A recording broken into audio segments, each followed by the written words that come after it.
This channel is for adults and not for kids.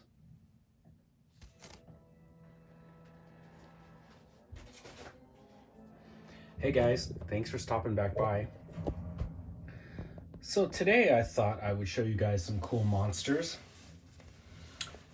These are from way back in 1997. So Todd McFarlane grew up loving monsters, and he grew up loving the Aurora monster model kits. He said in interviews in the past that once he got his own toy company, he just decided, why don't I make my version of the Aurora model kits? And that's basically what he did here.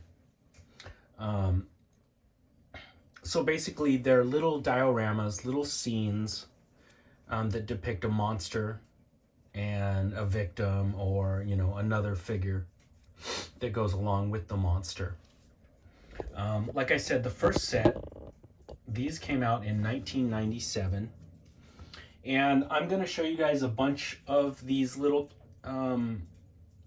kits, or they're not really kits, play sets, but I'm not going to bullshit you guys. These are in no way complete. I'm missing a bunch of stuff from some of them.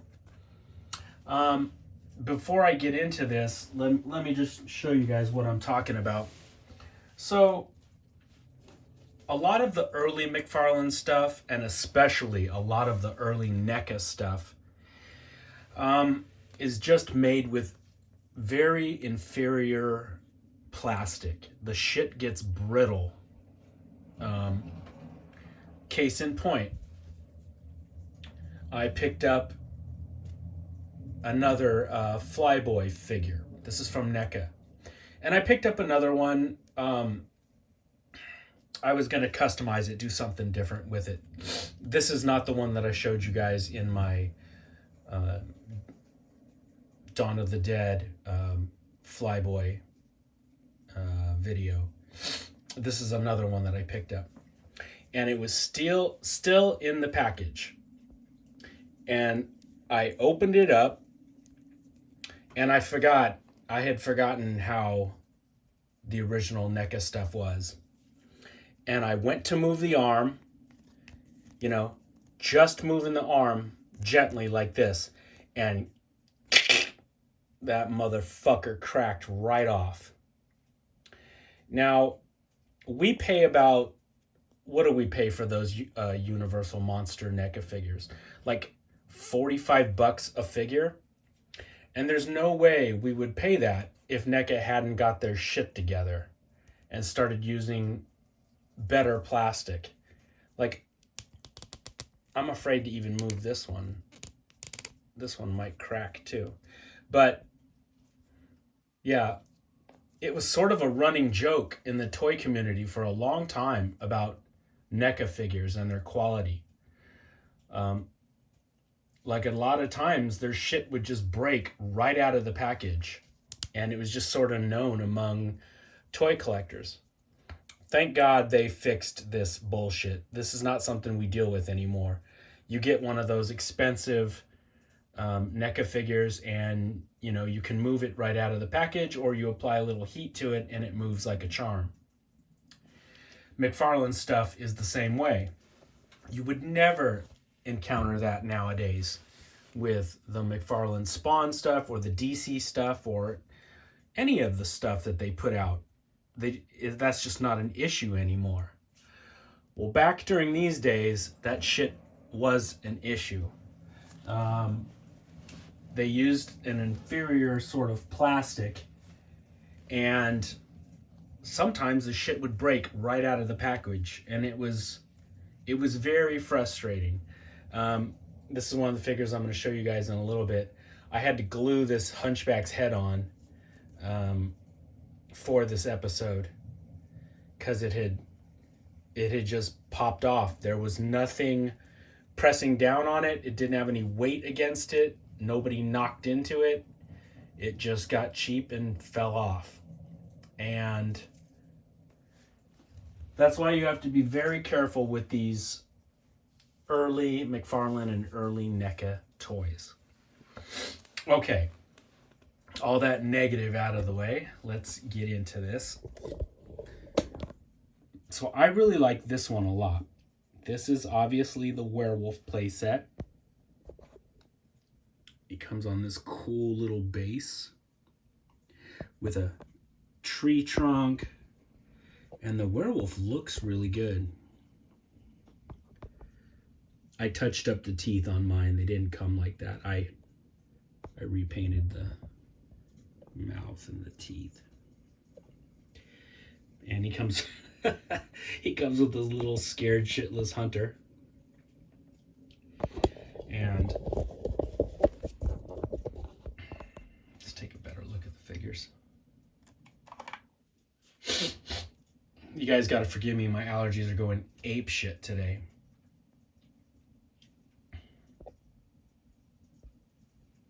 So it's a good looking little werewolf.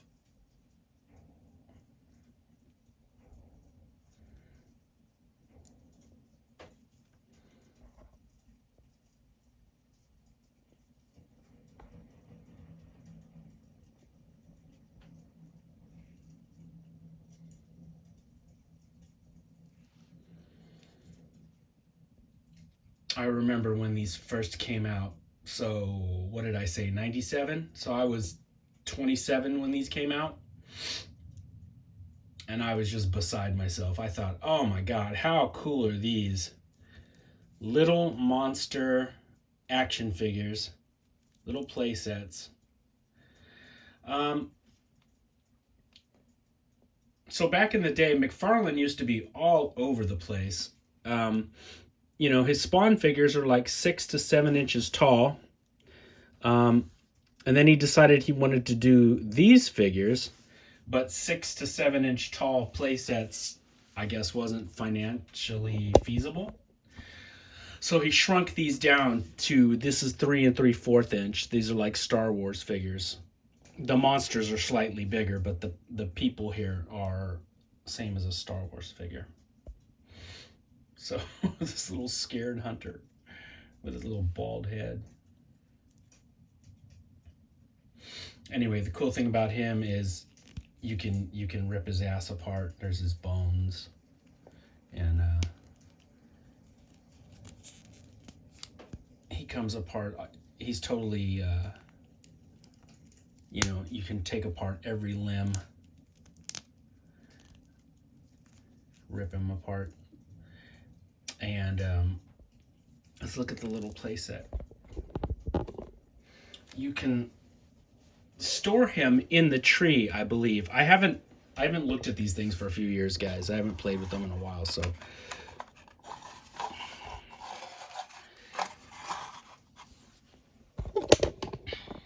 yeah, so I guess you can hide his body parts down in the trunk or under here.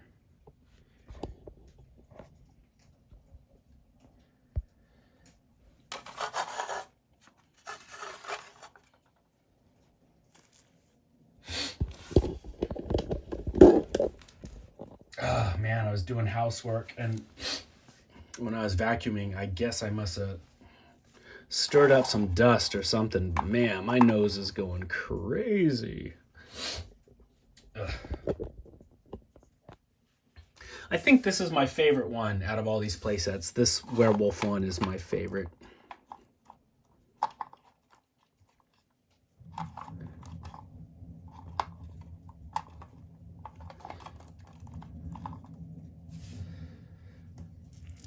Put the little guy down there.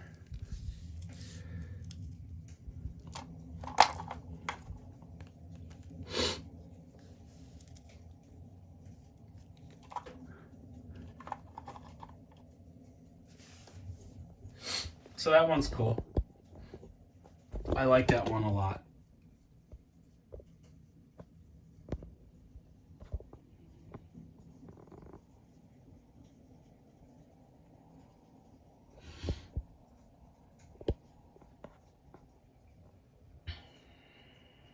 Next up, we've got Dracula.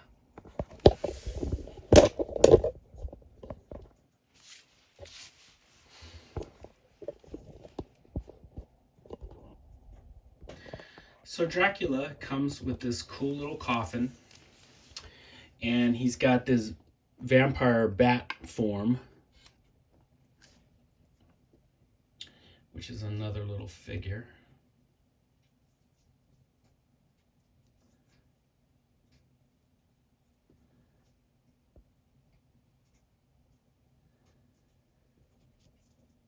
He's got his little tail in a sort of a hook so that you can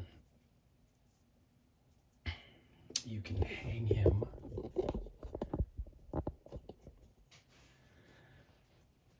Right here. Now,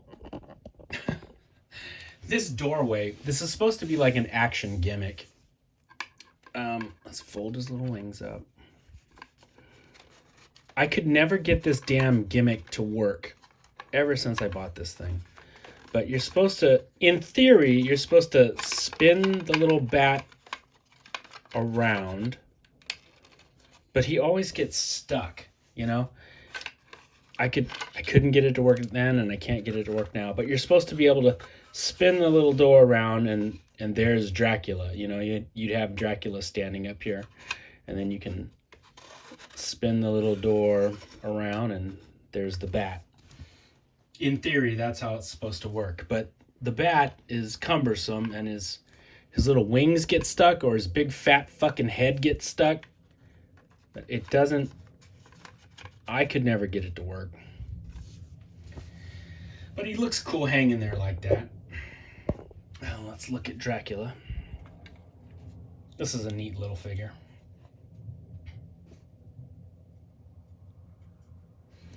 Sort of light gray skin tone with sort of like blue eyeshadow. He's got some big nasty fangs.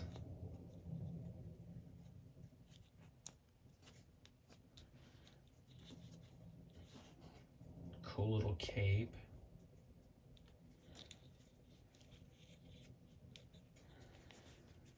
He's got a hole in his chest right there for a stake that you can drive into him. So I have two of these Dracula playsets, and the first ones that came out had a red back lining in the coffin. McFarlane was great for doing this shit. I think it was the first company I ever noticed where they would make running changes in a line, and then all of us crazed collectors would go scrambling to get the the different versions of everything. And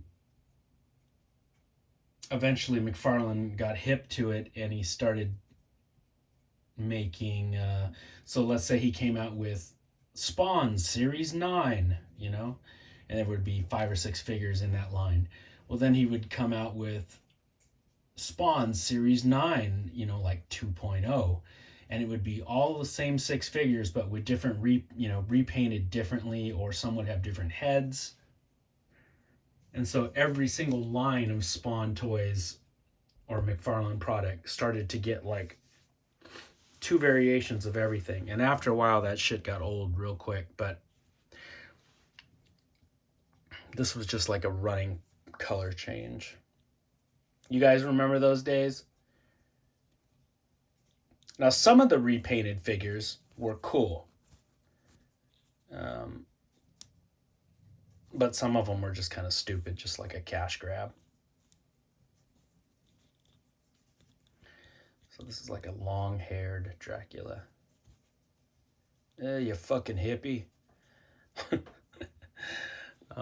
Yeah, this little coffin is cool. So a lot of this stuff is cool in theory, but see this little slot down here, this little indentation? That's for the coffin. You think it really stays though? Not really. It's just like the doorway. Like it was great in theory. Like it was great when Johnson, what do you propose? We're gonna have a Dracula playset with a spinning door, and you can stick the coffin in the ground. That's great, Johnson. But as soon as it goes from the idea man to the actual production, sometimes things get fucked up. Important little details get lost.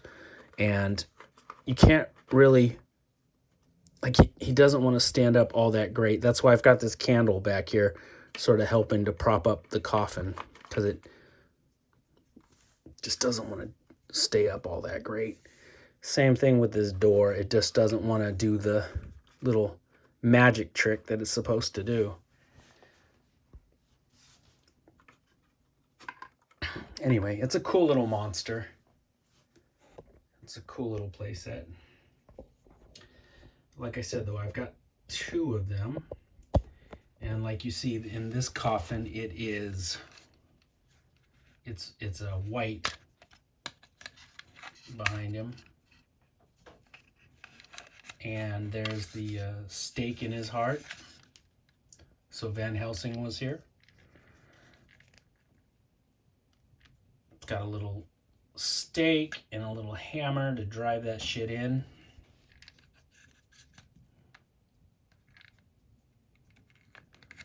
Blah.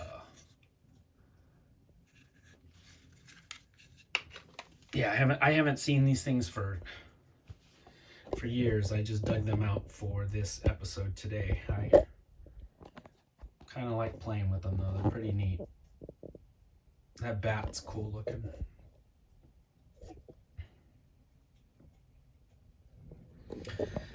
I can't find it, but I had a Peter Cushing as Grand Moff Tarkin, and I made a little outfit for the action figure.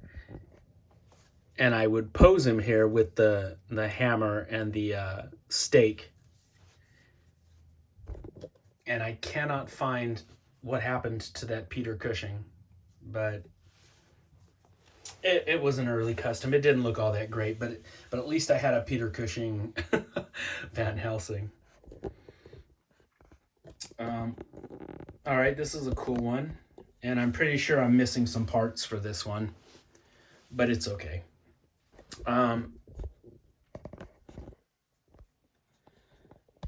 So up here in the nasty green water as his little wreck of a boat is sinking. This is a little diver. And under the murky depths is the creature from the Black Lagoon. Of course, they don't call it the creature from the Black Lagoon. McFarlane did the same thing that everybody does when they want to do the Universal Monsters without paying the licensing fees. This is the sea creature.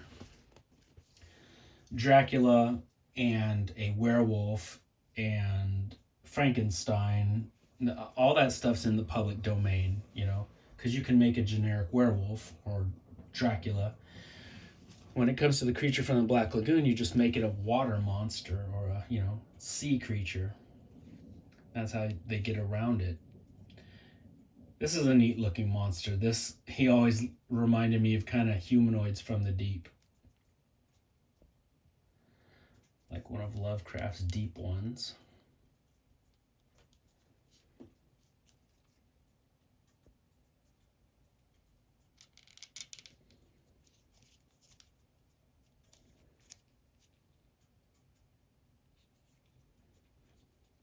I believe this was series 2, maybe? Let's see. What's it say on your little foot? Yeah, this had to be series 2 because this is 1990.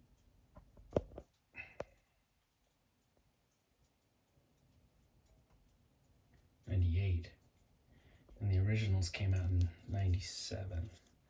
So maybe this creature from the Black Lagoon was part of series 2.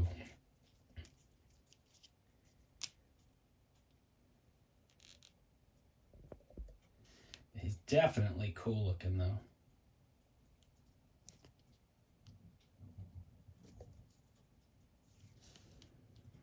And he's got this little underwater base. There's some treasure. Looks like a skull. Some broken pieces of the boat down there. That's all sculpted into the base.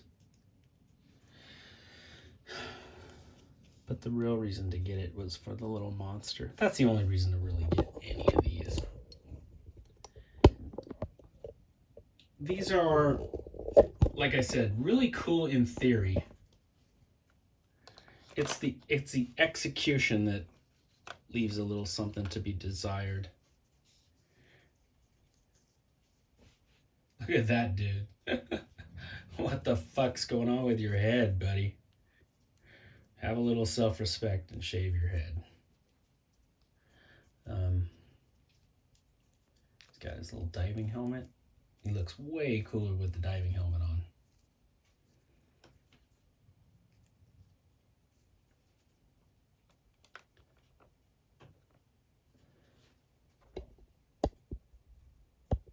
Yeah, could you guys imagine if McFarlane tackled these now? Oh man, it'd be super cool. I mean, these are cool. I like them a lot. I like the little monsters. It's just the playsets themselves feel kind of rinky-dink. They feel kind of cheap in construction, and a lot of that has to do with the materials, like I was talking to you guys about. This mummy playset is cool. There's like a stone idol of, I believe this is Anubis, the jackal-headed god. It's like a stone statue, a guardian, sort of come to life to protect the dead pharaoh. Yeah, Anubis. That's the jackal, because Ra, I believe Ra is the bird. Somewhere there's an Egyptian person getting pissed off at me right now. Now those snakes, if those snakes look familiar, guys, those are from my original Kenner Raiders of the Lost Ark. What was it called? Well of Souls playset. I think all I have left from that original playset is all the snakes and the mummy. Anyway, I thought the snakes, they fit in well here. They're the right scale and they look cool. So I kept them here. There's the little jars that hold the dead pharaoh's guts. You know, the Egyptians would do that. They would put their guts and stuff inside those little jars.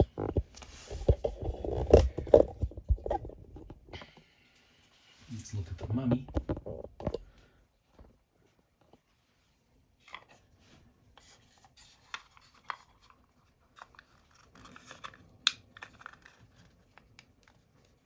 Wow, that's a cool mummy.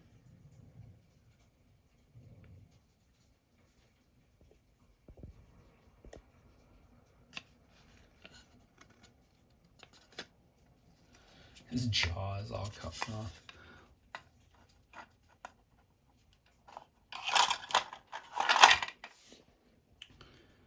Yeah, rinky dink. Let's take a look at him.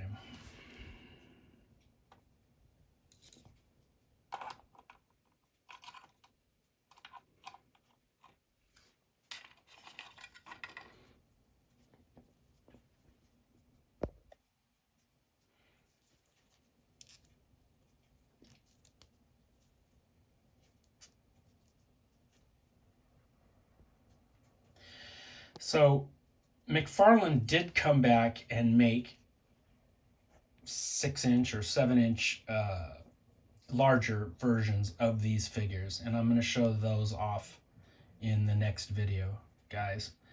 These came first, though. These were the little guys, the ones that came with a playset. I repainted that guy's mouth and teeth. I can tell it did not come like that. So he's got this cool busted off jaw. I don't know what you call these things, but they always show Egyptian royalty holding on to those. I believe they had like 2 of them though, one in each hand, and they would cross them over their chests. He's just got one.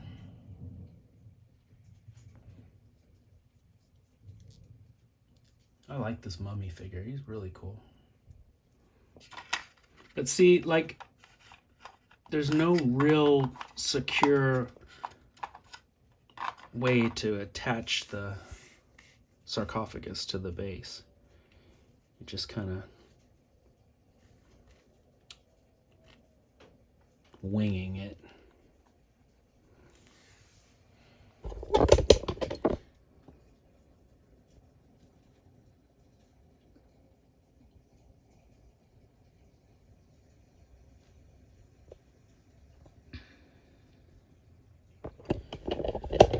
Okay, this next one,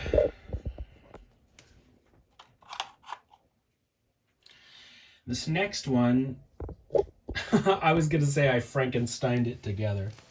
I did not mean it like that, though.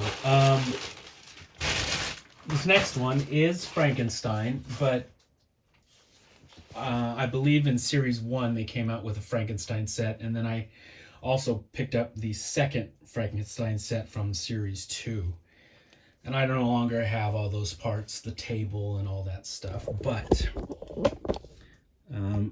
this little ball-headed, monstrous-looking doctor, he's from the first one. I guess he's Dr. Frankenstein. Although he looks monstrous himself. The monster looks cool.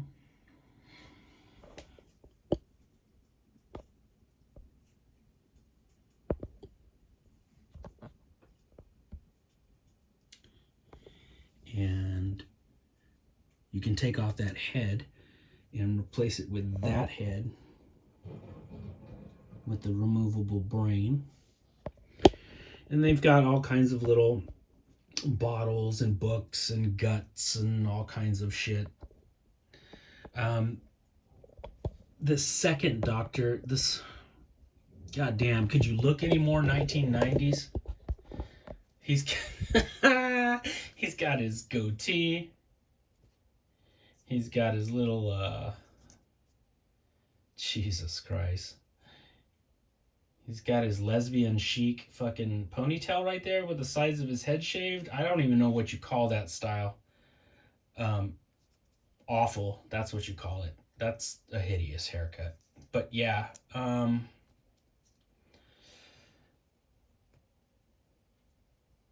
this was the Doctor from the second one, and it came with this monster, which has 2 heads.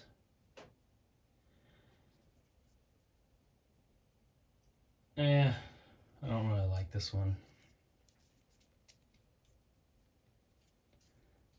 Yeah, not a fan of that one. But I don't have all the stuff for those, so I just threw them all together, and now it's like 2 doctors working on that Frankenstein monster.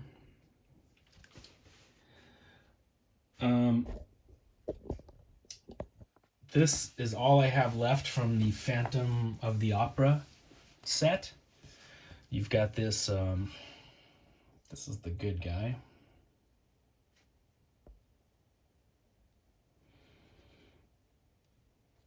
Like some sort of swashbuckling musketeer looking guy. And then you have the Phantom.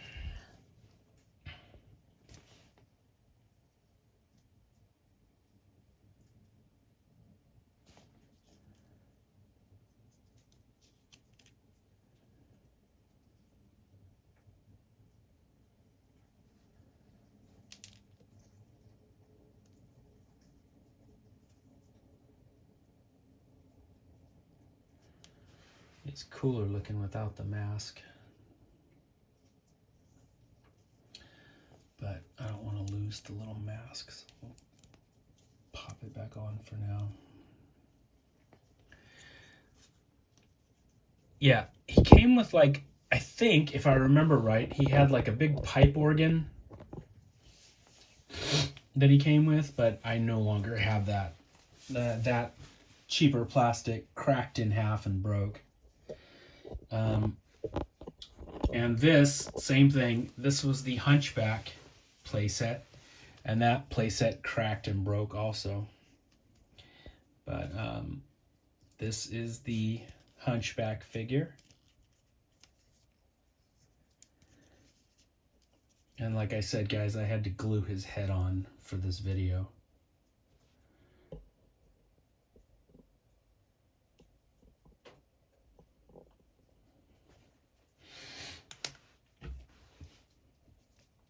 I'm glad that these problems aren't something that we really encounter now.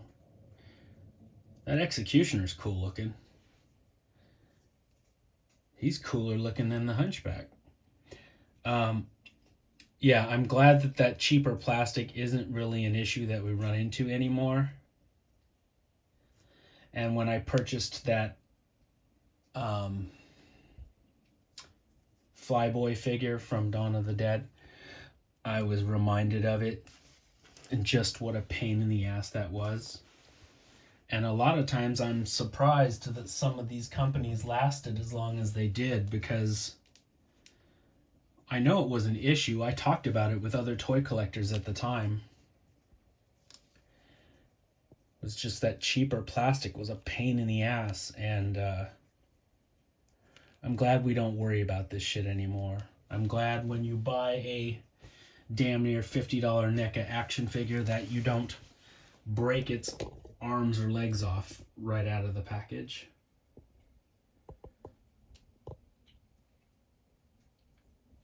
Same with the McFarlane stuff. I'm glad that they finally figured it out. And that's no longer a problem. At least I haven't encountered it in a long time. Anyway, do you guys have any of these? Do you remember them?